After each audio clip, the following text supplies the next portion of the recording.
नमस्कार दोस्तों, स्वागत है आप सभी का हमारे प्रोग्राम जिंदगी बने आसान में। दोस्तों, हमारी सीरीज चल रही है इलनेस टू वेलनेस के ऊपर। आज हम जानेंगे कि किस तरह से गुस्सा ये एक ऐसा इमोशन है जो हमारे माइंड को जाकर बहुत स्ट्रांगली हिट करता है और उसके क्या कॉन्सिक्वेंसेस होते हैं जिसकी वजह से हम बीमारियों से ग्रसित हो जाते हैं। ये बहुत ही इम्पॉर्टेंट टॉपिक है दोस्तों, तो ध्यान से सुनिएगा।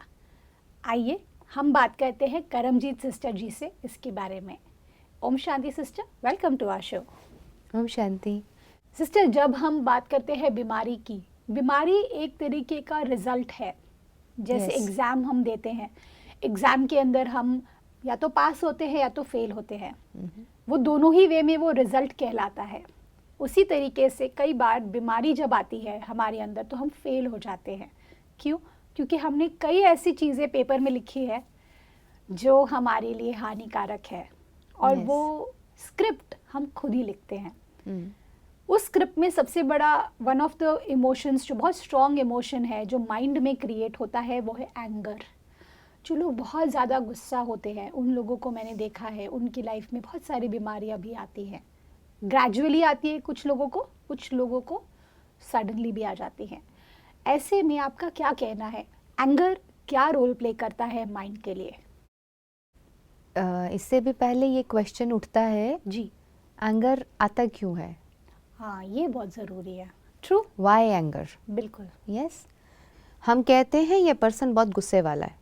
हम ये भी कहते हैं कि कोई ऐसी सिचुएशन होगी जिसको गुस्सा बड़ा आता है। हम ऐसा भी बड़ी बड़ी जल्दी कह देते हैं, लेकिन हम तीसरे को अवॉइड करते हैं। हमने कभी नहीं सोचा कि just because of suppressing our moods, suppressing the emotions, suppressing the feelings and doing what we don't want, and जो चाहते हैं वो हो नहीं रहा हो, राइट तो इसकी वजह से भी फ्रस्ट्रेशन जो है वो गुस्से के रूप में निकलती है राइट। और हम रिवेंज लेते हैं, एग्रेसिव हो जाते हैं, या हम चिड़चिड़ापन आ जाता है, इरिटेशन हो जाती है। This is also something related to anger, okay, right? Yes, तो ये सारी चीज़ें एक तरह से नेगेटिव इम्पैक्ट तो क्रिएट करती ही हैं। बिल्कुल। इसीलिए बहुत आसानी से हम इस चीज़ को समझ सकते हैं कि जो व्यक्ति कंपनी चला रहा है उसको हार्ट अटैक्स और हार्ट प्रॉब्लम्स आती हैं, कोलेस्ट्रॉल और बीपी की प्रॉब्लम्स आती हैं। राइट, जो लोग कंपनी में सैलरी बेस्ड काम कर रहे हैं, जिनको पता है सुबह आना है,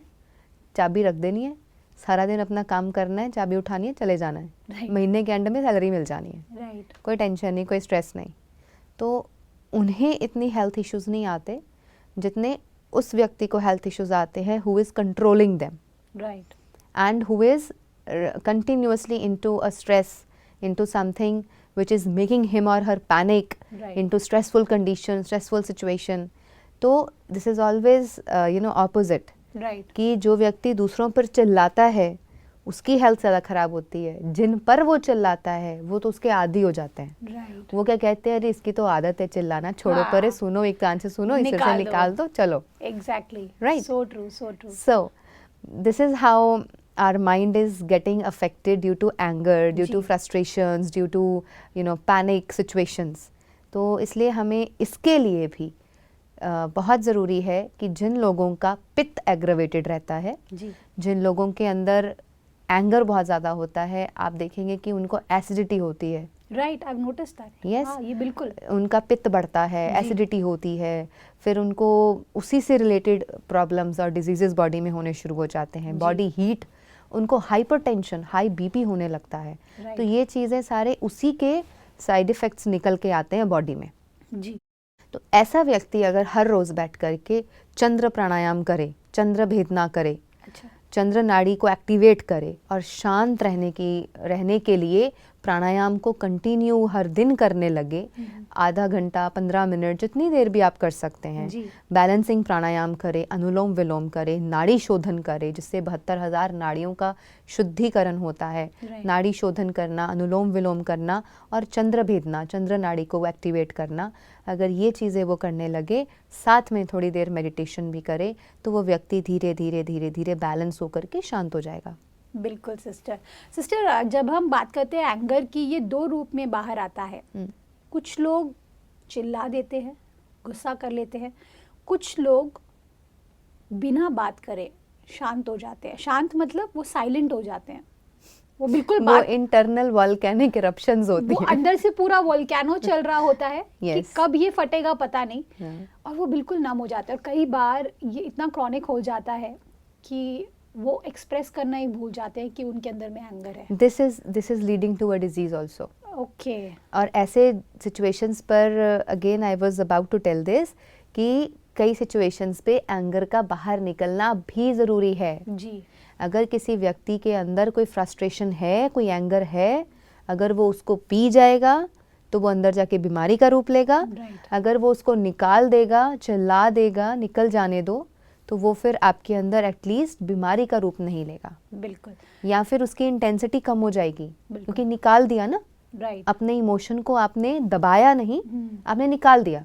करेक्ट। लेकिन अगर वो हमारी हैबिट ही बन जाए मैं निकालने वही की, पूछने वाली थी। वो भी गलत है। यही, क्योंकि क्या होता है ना सिस्टर, मैंने ये नोटिस किया है कि जो लोग ज़्यादा गुस्सा करते हैं ना, वो सोचते हैं कि अगर मैं गुस्सा कर दूंगी या कर दूंगा तो ऑटोमेटिकली वो चीज़ वहीं पे ख़त्म हो जाएगी। मैं सोल्यूशन ढूंढ रहा हूँ, उनके लिए वो सोल्यूशन है, गुस्सा करना वो सोल्यूशन है उनके लिए। और वो इतना रेपिटेटिवली हो रहा होता है कि आसपास के लोगों पर भी उसका असर पड़ता ही है, साथ ही साथ उनकी भी हेल्थ पर सबसे मेन प्रभाव पड़ता है।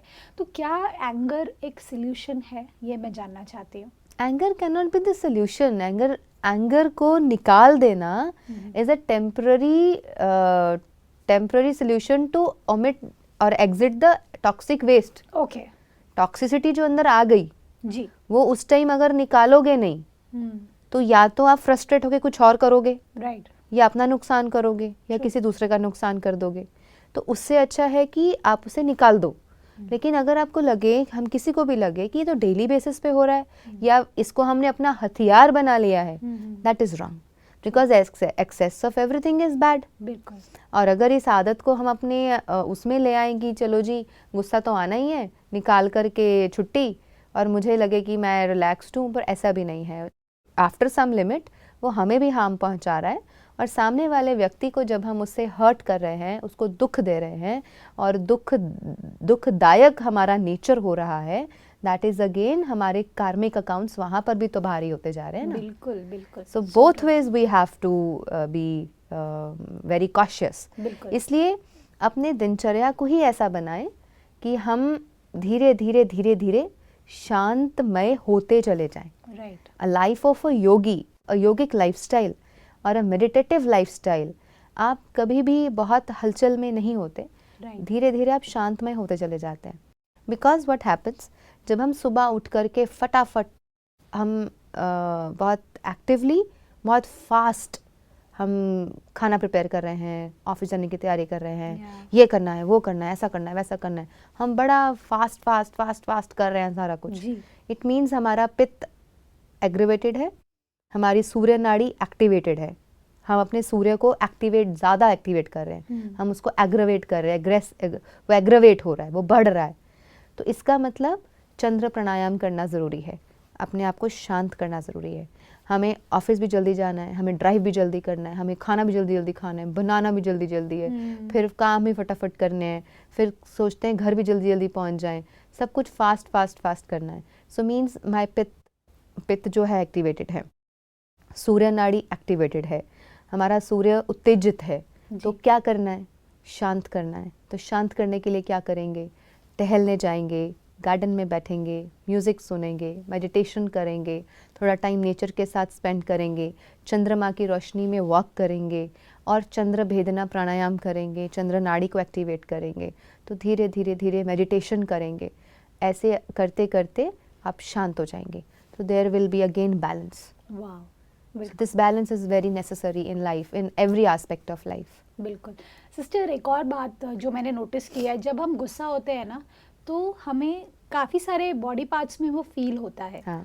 जैसे कि स्टमक एकदम ऐसे कांपने लगता है, साथ ही साथ हाथ कांपने लगते हैं, आंखें बड़ी हो जाती है, जो मैंने बेसिक्स रेड हो जाती है, आंखें रेड हो जाती है, कई बार हमारा नोज भी रेड हो जाता है, ब्लीडिंग होने लगती है कईयों को, नक्सीर चलती है।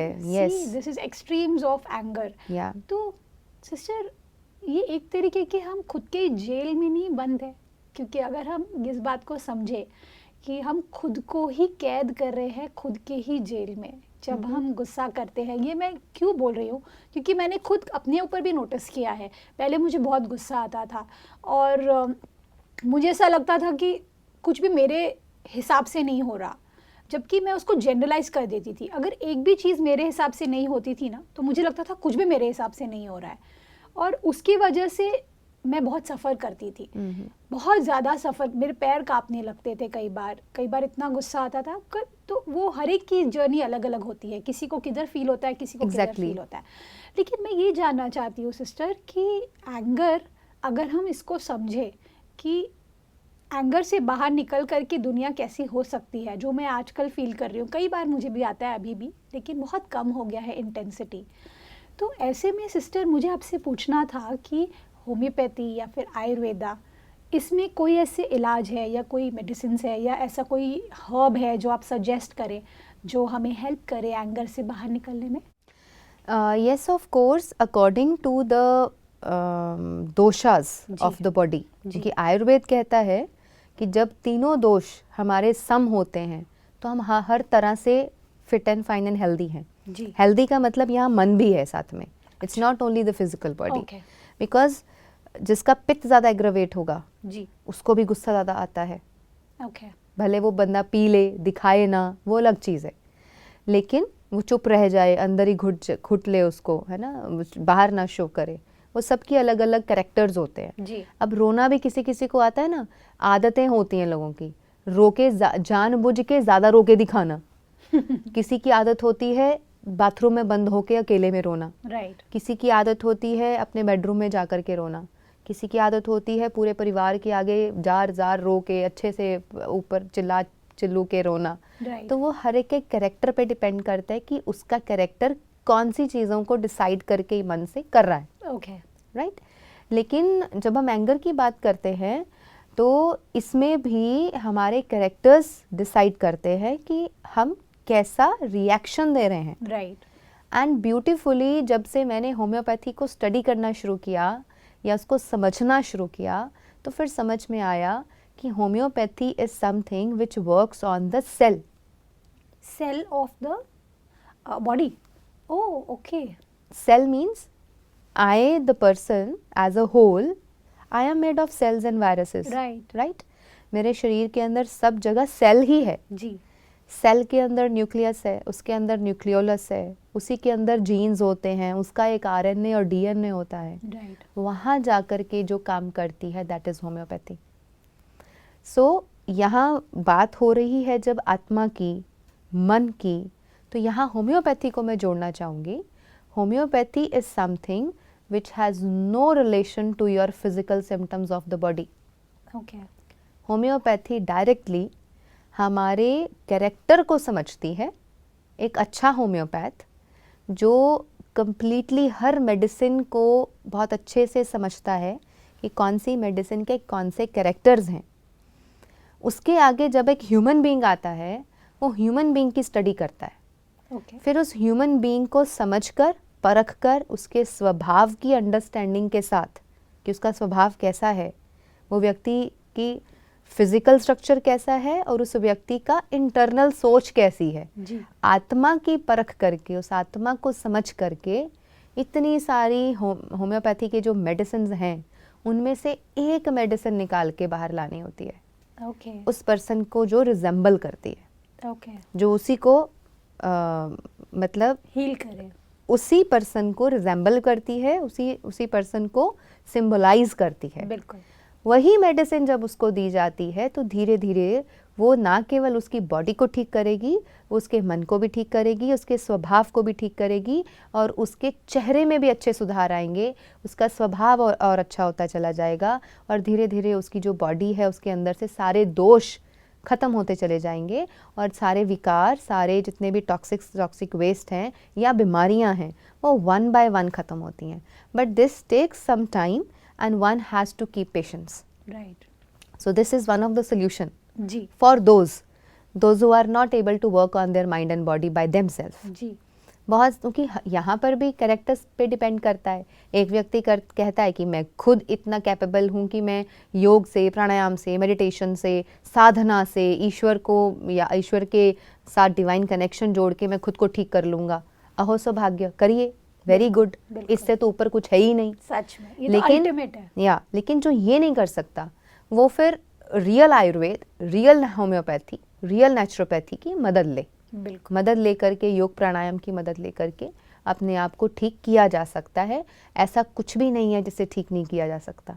सिस्टर, आज के एपिसोड में मेरे लिए तो बहुत ही अवेकनिंग एक्सपीरियंस रहा है ये, क्योंकि मुझे ऐसा रियलाइज़ हुआ कि एंगर को जैसा मैं मानती आई आज तक, या जैसे हमारे दर्शक मानते आए, वो उतना क्रॉनिक भी नहीं है जितना हम आज तक मानते आए, या हमने उसे नॉर्मल कर दिया था कि गुस्सा आना तो नॉर्मल है।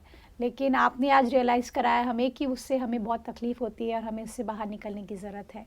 Thank you so much sister, thank you for coming in our show. Om Shanti. Om Shanti. दोस्तों, आज के एपिसोड में हमने बहुत कुछ सीखा, जिसमें मुझे सबसे अच्छी बात ये लगी कि एंगर जो है, इसे नॉर्मल मत बनाइए। Anger is not at all normal. ये एक अनकंफर्टेबल स्पेस है जिसमें आप अपनी बॉडी को डालते हैं, जिसकी वजह से आप कॉन्सिक्वेंसेस झेलते हैं अलग अलग बीमारियों के रूप में। तो एंगर को नॉर्मल मत बनाइए, उसे अपनी ज़िंदगी से हमेशा के लिए बाहर कर दीजिए। इस बात के साथ आज के प्रोग्राम को हम एंड करते हैं। कल आपसे फिर मिलेंगे आपके ही शो में जिंदगी बने आसान। ओम शांति। अधिक जानकारी के लिए संपर्क करें। जिंदगी बने आसान, Brahma Kumaris Godlywood studio, Shantivan, Abu road. Call 80949134874।